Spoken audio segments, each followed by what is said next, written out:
Tyson Dela Cruz here from Real Estate Experts. We have an amazing show for you today. On today's show, we have Sergio Vega, owner and operator of SOS Realty Investment Properties out here in Las Vegas, former teacher, now real estate entrepreneur. Welcome to Real Estate Experts. Join us to democratize the secrets to real estate for everyone, everywhere. Thank you for being here. Let's see what our experts have to say today.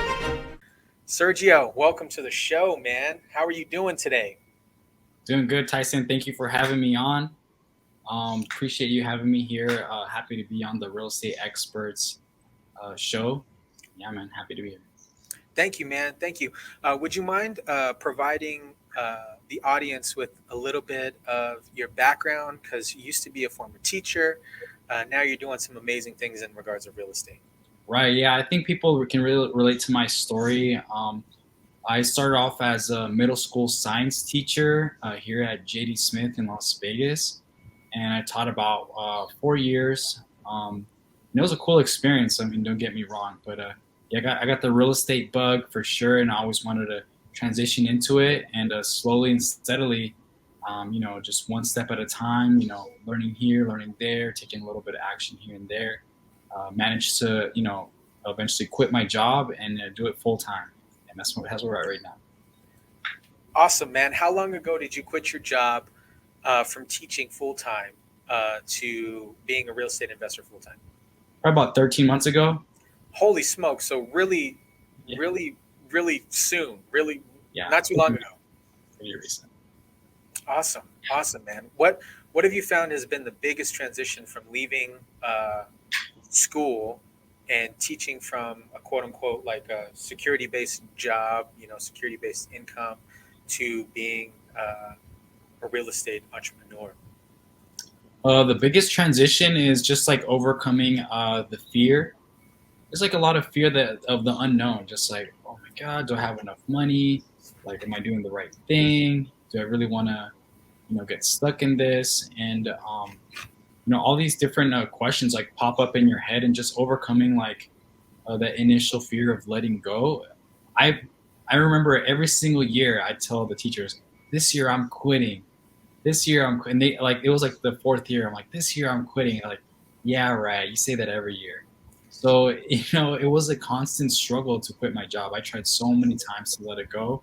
And I would even publicly say, hey, I'm quitting my job. And I'd have to go back with like, my tail between my legs, all embarrassed, like, okay, guys, I'm back for another year, So it was kind of embarrassing, but I pushed through it and eventually overcame that fear, and we're here today. Excellent, man. What was the biggest catalyst to actually making that jump off the ship? The biggest catalyst is that my business started to take off. So the systems got lined up, the system started to work, money started to pour in. And I also had, just savings. Like, I was very frugal, so I had a ton of savings stacked up. So that was there, and I just needed a little bit of more proof of concept. So, the business started making money, and I'm like, okay, now's the time. What has been the biggest paradigm shift from doing what you're doing now to what you were doing in the past? Biggest paradigm.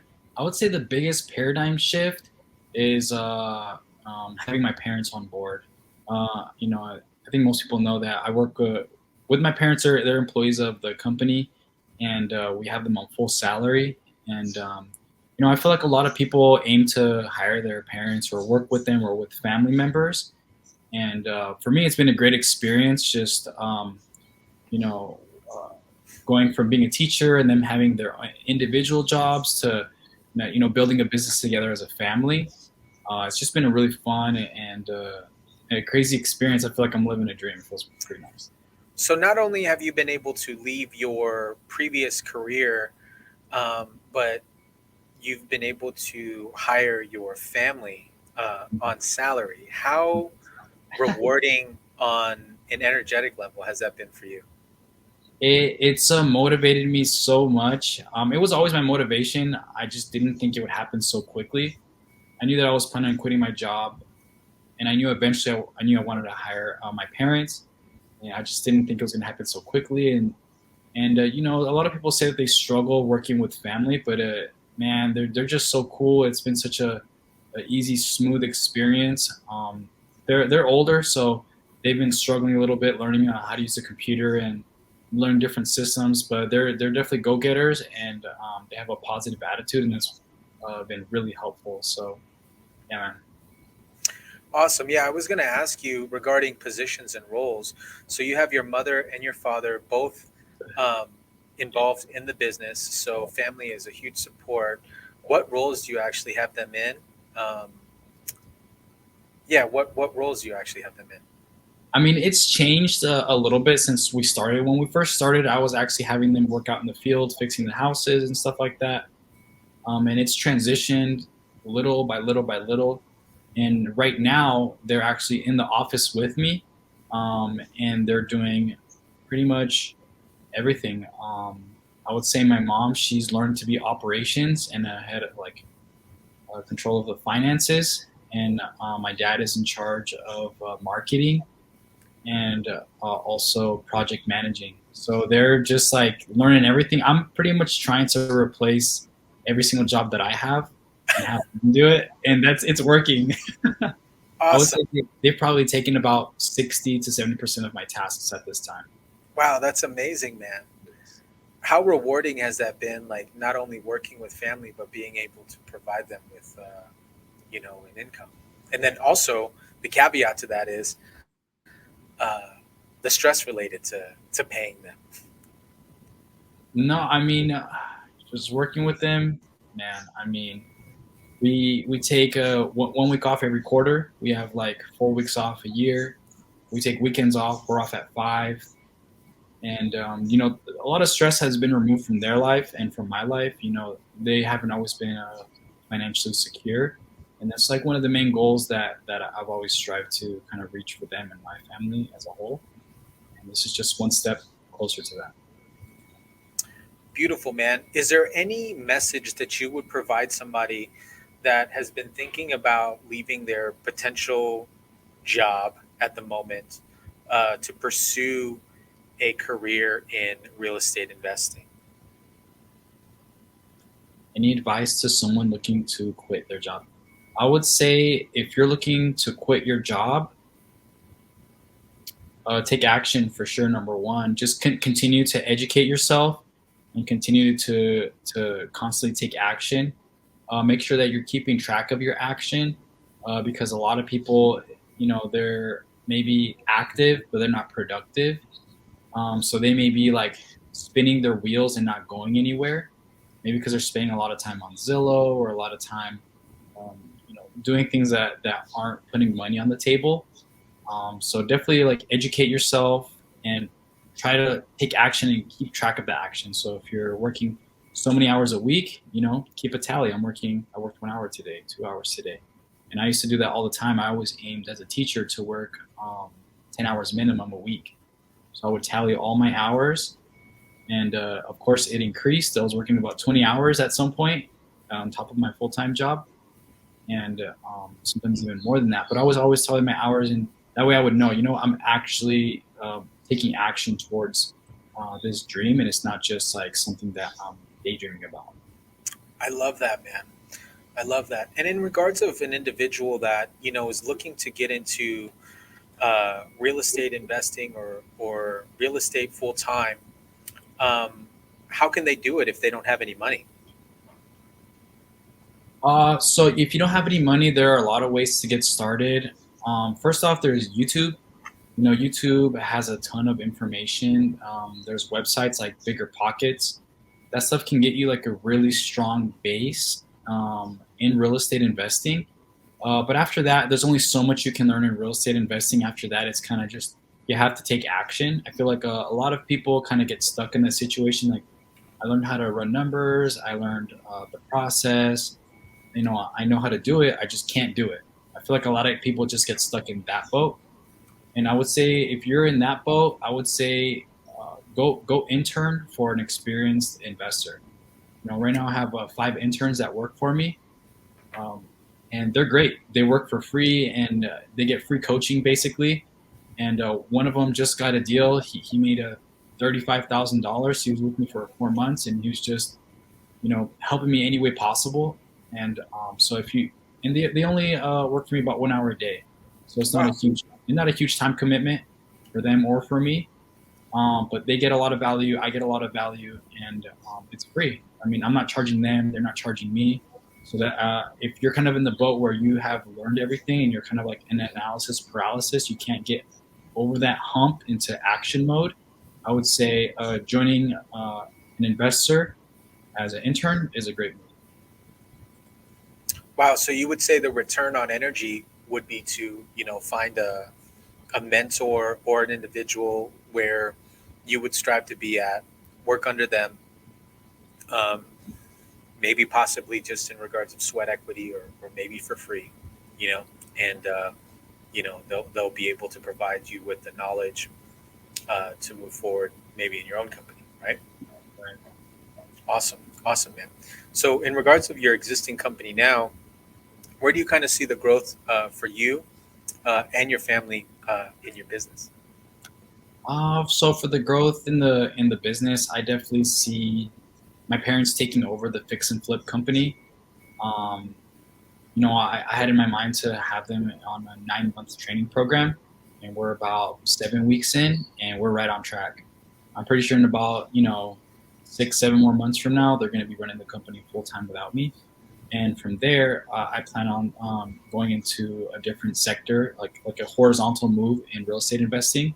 So we're doing fix and flip right now, but we don't do any direct to seller, we don't do any luxury, and we're only in Las Vegas.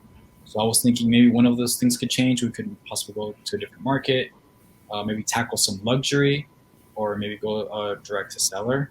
We still haven't fully decided, but it's going to be one of those three. Awesome, man. You had mentioned that. Well, congratulations on that because that's super awesome. Thanks. Regarding your marketing, so you're currently not doing any direct to seller marketing. No. So yeah, that's kind of like my little secret. Not much of a secret, but my marketing is mainly based on talking to wholesalers. It's relationship based, 100%. Um, one of our KPIs is how many wholesalers we meet a week, and right now our KPI is 20. So we're meeting. We're supposed to meet. That's our goal, is meeting 20 new wholesalers a week, and we're exceeding that. We're probably Wow. hitting 30, 35 new wholesalers a week. And I think our CRM for wholesalers is a little bit over 300. So Awesome. we're getting a ton of deals in there. And the way that I saw it when I was building that business model, I was like, well, I can spend this money, or I can talk to people that are already spending their money and just buy the deals from them. I mean, it doesn't have to be me spending the money as long as someone's doing it. And it's worked out pretty good for us. I mean, most deals do not work out. I would say maybe 99% of the deals don't work out, but we just keep building relationships, keep submitting offers, letting them know that we're there and we're purchasing, and we've been able to lock up consistently deals. Wow. Wow. It sounds like you've implemented a lot of your teaching practices and the way that you've used metrics in the past in your previous position, and you implemented those like analytics and engineered based mindset to this particular business. And that's often not talked about. So often, it's like, oh, find a deal, get a deal, close the deal, rehab the deal. But like, there's a lot of how and stuff that happens in between all that. Right? Yeah, definitely. Like I would just say, they talk about the lead indicators versus the lag indicators, and I just like to focus on what's happening today. What are we doing today? And just focusing on like those little small goals that we can hit daily, and they over time they add up. Awesome. Awesome, man. In regards of picking a new market, uh, where do you kind of see you venturing to in regards of market? If you're open to talking about it, if not, that's totally fine I too. mean, I actually know. I've been thinking about a couple places. I get emails from Phoenix, from Los Angeles, you know, Atlanta. So, I mean, I just say wherever wholesalers are active, just because that's my business model, and I would just want to copy paste it into another market. So, I'd be doing, if I were to move to another market, I would stick to the same systems, zero on marketing, straight relationships, and I would try to know every single wholesaler in that market, and just grind down on submitting offers and locking up deals. I love that. What a great way to reduce marketing spend and increase productivity. Yeah, Phenomenal, man. thank you. Phenomenal. So, any wholesalers or anybody that's watching this, where can they find you and submit the deals to you? Well, the easiest place to find me is on Instagram, and my handle is Sergio Investor. Yeah. I love that. I love that, man. All right. So, well, thank you, Sergio, so much for dropping in and sharing a little bit of your knowledge and regarding real estate investing and transitioning from your previous role, how to use other people's money. Is there any other place where somebody can find you, whether that's website, Instagram, Facebook? Um, plug. I would The floor is say, yours, sir. I would say, Instagram's the best. You can message me there. My website is also on my Instagram. If you need my email, send me DM and I can send you my email directly. If you have any deals that you want me to send an offer to, or if you perhaps are interested in a internship position, I'm willing to take on maybe a couple more people. So hit me up if you're interested, and we'll see what we can do. Beautiful, beautiful. Sergio, man, thank you so much for your time, man. Thank you for hopping on the Real Estate Experts podcast. I hope each and every single one of you retain some value from this. Sergio, man, super kudos to you, man. Dude, I'm so excited to honestly see your evolution. Like to see your evolution from just a few years ago to where you're at now. I'm super excited to see where you're going to go in the next 2 to 5 years, man. Super awesome, man. Thank you for hopping on, man. Yeah, man. Thank you, Tyson. Appreciate you having me on the Real Estate Experts podcast, and it's always a pleasure talking to you. Thank you so much for tuning in. I have tremendous gratitude for our guests and you listening now for joining our mission of democratizing real estate education around the world. If you want to learn more from our experts, our mission, and get involved, then please visit realestateexperts.org to get started. Who knows, you might even be a guest on a future episode.